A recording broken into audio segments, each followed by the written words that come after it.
The Queen's Health Policy Change Conference is something that's very unique in that it has brought together elements that would not necessarily speak to each other about healthcare.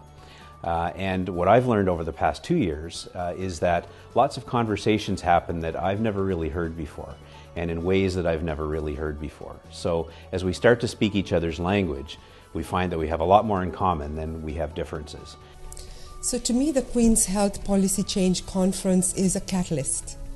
It's a way of catalyzing change, creating a mechanism, if you will, to bring diverse voices, diverse skill sets together. Everyone needs to be in the tent, and again, that's one of the really great features of this conference is that we have the health professions represented, we have government represented, we have business, we have hospitals, we really have everybody who needs to be here to take accountability and responsibility for the change.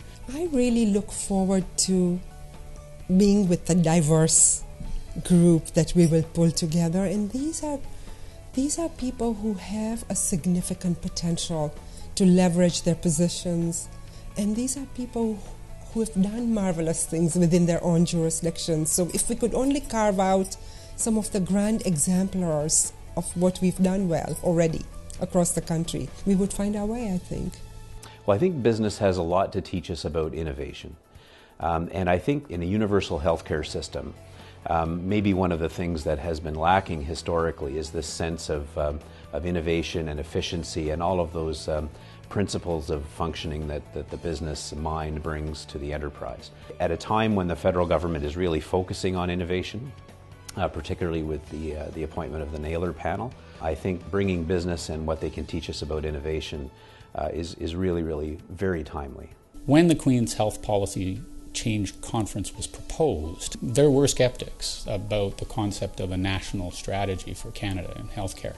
I believed in it right from the start. I still believe in it today.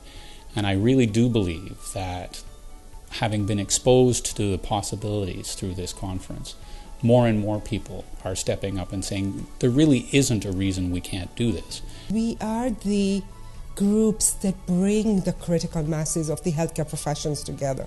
So to give you an example, there are 300,000 registered nurses in Canada. If we were to be able to unleash the power of 300,000 RNs and put them to their best use in the system, we could create marvelous transformation in healthcare.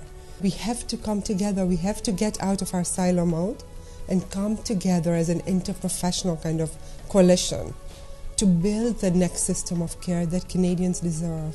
One of the things that we want to bring to the table that's different this time is that physicians and other healthcare providers want to be part of the solution. We don't want to just be at the sidelines sniping.